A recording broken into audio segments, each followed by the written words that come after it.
Kan, apa yang aku akan dapat daripada semua ujian ini? Di dalam surah At-Taubah ayat 111 Allah Ta'ala memberitahu, sesungguhnya Allah telah membeli daripada orang-orang mukmin diri dan harta mereka dengan memberikan syurga untuk mereka. Maknanya Allah Ta'ala nak bagi syurga dekat kita kalau kita bersyukur dengan ujian yang Allah Ta'ala berikan kepada kita.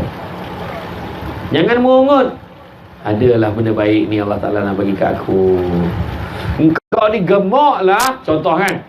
Tak, syukur. Ini bukan gemuk, ini namanya kurang kurus. Macam tu cakap. Positif, dah makan sedap, tak ada masalah. Gemuk lah, apa dah hal? Kan? Macam saya ni gemuk tadi, dah mula gemuk. Makan yang kerja ni, lepas ni kan makan lagi. Ada makan tak ni? Ada, dapat. Dah siap hidang lah, maka makruh ceramah lah lama. Maknanya dah nak penghujung dah ceramah. Tak boleh lama sangat dah ceramah. Kan? Tapi bila sebut apa yang aku dapat ni kan, jangan kita, maknanya kena ada modal. Kena ada modal. Maknanya kita dapat syurga, ada modal. Modal dia apa? Tahan dengan ujian Allah. Lagi satu lagi, syurga tu ada peringkat-peringkat. Syurga orang ni cantik sangat. Syurga orang ni cantik tapi biasa. Yang tadi lagi cantik. Macam mana? Buat kebaikan banyak-banyak. Antara kebaikan yang boleh kita buat, tengok malam ni kita dengar ceramah, tu satu kebaikan.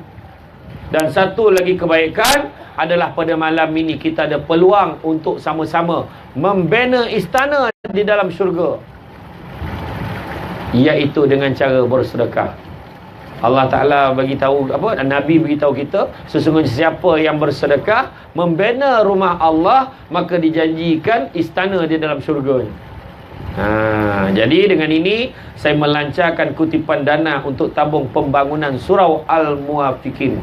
Jadi petugas-petugas bolehlah mula mengedarkan tabungan-tabungan kita tu kepada semua. Yang pakai baju dengan lencana khas tu, kan? Jadi tu, jangan bagi, kalau tak boleh bagi sikit, bagi banyak. Tahu? Hari ni tak dapat, hari ni tak banyak, tak buat duit kecil, bagi 1,000. Kan? Macam tu. Saya, kalau saya YB malam ni memang saya umumkan berapa dana saya bagi. Kan? Tapi saya ni YB juga yang berceramah. Kan? Jadi itulah, bagilah mana yang kita boleh bagi, kan? Kemudian yang ke-8 soalannya, sikit lagi. Aku tak tahan dengan ujian ini, ya Allah. Maka Allah Ta'ala dah jawab dalam Quran, dalam surah Yusuf ayat 12. Dan janganlah kamu berputus asa daripada rahmat Allah. Sesungguhnya tiada putus asa daripada rahmat Allah melainkan kaum yang kafir. Jadi kita ni Islam, kenapa nak putus asa? Kita ada Allah. Tadi kan ayat yang sebelum tadi, cukuplah Allah bagiku. Minta dengan Allah banyak-banyak.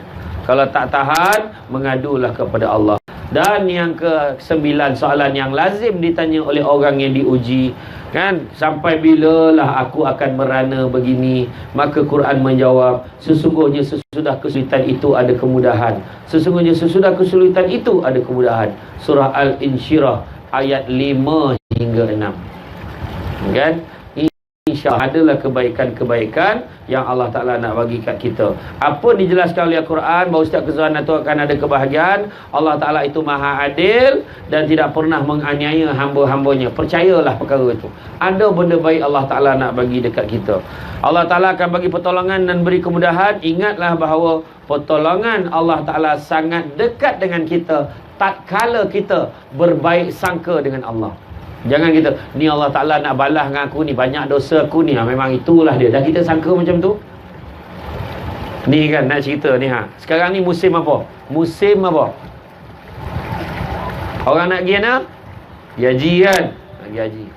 Berapa ramai orang yang tiba-tiba kena panggil? Ada. Bila kena panggil, ya Allah, dia tak sangka pun nama dia kena tahun ni. Ada pula ketua-ketua kampung pula, imam tiba-tiba dapat pergi. Dan dia umrah pun tak pernah pergi. Ada. Pucat lesi muka dia. Aduh, matilah, apalah nak jadi dengan aku kat sana. Dah lah dekat sini banyak aku buat orang. Kita kena ingat, kita ni Allah Ta'ala beritahu bahawa sesungguhnya aku sentiasa berada pada sangkaan hamba. Kalau kita sangka buruk dengan Allah, itulah dia. Sangka baik, Allah Ta'ala dah jemput aku jadi tetamu ni, makna Allah Ta'ala sayang ke aku. Sangka baik, ya Allah kau perbudahlah urusan aku, ya Allah. Bertaubatlah kita banyak-banyak. Mudah-mudahan Allah Ta'ala memudahkan urusan kita di tanah suci. Dah ada peluang pergi. Jangan banyak cekadak. Dia memanglah, aku kalau pergi ni, kalau mampu aku pergi. Ada orang tu dah dapat pergi, kenapa tak pergi? Belum sampai seru kepala otak tu. Allah Ta'ala dah jemput, pergi aja lah. Kan? Pergi. Peluang bukan selalu datang. Melainkan ada masalah tak dapat elakkan. Tiba-tiba ni keluarga dia semua sakit, tak boleh nak pergi. Contoh. Ataupun dia ditimpa penyakit yang tiba-tiba, tetap tak dapat nak pergi. Tapi ada peluang pergi. Walaupun sebab orang sponsor. Dia mampu ni pergi menunaikan haji di Mekah ni. Mampu tu bukan hanya dengan duit kita je. Kalau ada orang bantu kita menyebabkan kita mampu pergi, pun dikira sebagai mampu pergi. Di kampung mak saya, kumpulan marhaban berjanji, kumpulan nama dia Jihatun Najah. Dia orang pakat dalam 15 orang, 16 orang macam tu, pakat bayar RM50 seorang setiap bulan. Kumpul 50 setiap bulan ni, 15 16 orang ni. Kumpul, akhirnya sampai bulan 11 nanti dia akan tengok berapa duit terkumpul, tengok siapa yang rajin pergi surau tapi tak mampu pergi umrah, yang guna duit tu hantar support orang ni pergi umrah. Bayangan macam tu sekali dah sekarang ni. Cara nak buat baik banyak, terserah pada kita. Kan? Orang tu pula mungkin macam-macam ujian, dia susah jaga anak, tak sangka pula boleh pergi umrah dengan cara orang sponsor dia pergi. Tu sebabnya. Maka dengan itu kita kena sangka baik. Allah Ta'ala cukup dekat bila kita baik sangka dengan Allah. Maka begitulah soalan-soalan yang saya dah bagi tadi, semuanya diberi jawapan dalam Quran, bukannya jawapan manusia. Itu semua jawapan yang Allah Ta'ala jawab dalam Al-Quran, dan mukjizat pada Allah kepada semua hamba-hambanya. Bila kita dapat memahami hikmah di sebalik ujian-ujian Allah ini, maka kita akan jadi tenang dan yakin dengan janji-janji Allah yang telah pun Allah Ta'ala nyatakan di dalam Al-Quranul Karim. Jadi rasanya cukuplah setakat itu. Jadi saya ucapkan terima kasih kepada pihak penganjur di atas kesudian mengundang saya pada hari ini. Syukurlah. Dan saya nak lancarkan satu kempen pada semua. Nak pula tak lama lagi kan nak sampai musimnya. Kan? Kempennya kempen apa? Kempen IM4A. A huruf besar. Apa dia? Ingat mati for Allah. Tu kempen dia. Ingat mati for Allah. Saya ni pesan kat diri saya juga, ingat mati. Sebab apa? Bila kita ingat mati, Allah Ta'ala akan muliakan kita dengan 3 hal. Yang pertama, kita tidak akan melengah-lengahkan taubat kita, sebab kita ingat mati. Bila-bila boleh mati. Tengok berapa ramai orang kat dalam taman kita, kawasan perumahan kita, budak-budak pun boleh meninggal. Saya ceramah kat Wangsa Maju, ada pasangan suami isteri datang. Dia kata, Ustaz, nak sangat jumpa Ustaz, anak saya nak jumpa tapi tak sempat. Kenapa? Anak saya dah meninggal, Ustaz. Bila meninggal? Baru je 2 bulan lepas. Dia meninggal kenapa? Tak sakit, Ustaz. Dia meninggal dalam tidur. Berapa umur dia? 10 tahun. 10 tahun meninggal dalam tidur. Dia nak sangat jumpa Ustaz, tak sempat jumpa, kami yang jumpa. Ya ke? Ya Allah, kita doakanlah mudah-mudahan rohnya tenang, dicucuri rahmat Allah. Dia pun cakap, Ustaz, anak saya tu Ustaz, sebelum meninggal, 2 bulan sebelum meninggal Ustaz, tiap-tiap malam tak berhenti-henti tengok video Ustaz. Lepas ni jangan takut tengok video aku pula. Kang mati Kang, bukan sebab itu dah, tapi nak beritahu betapa budak ni dirahmati Allah mudah-mudahan, sebab setiap malam dia menyaksikan majlis ilmu.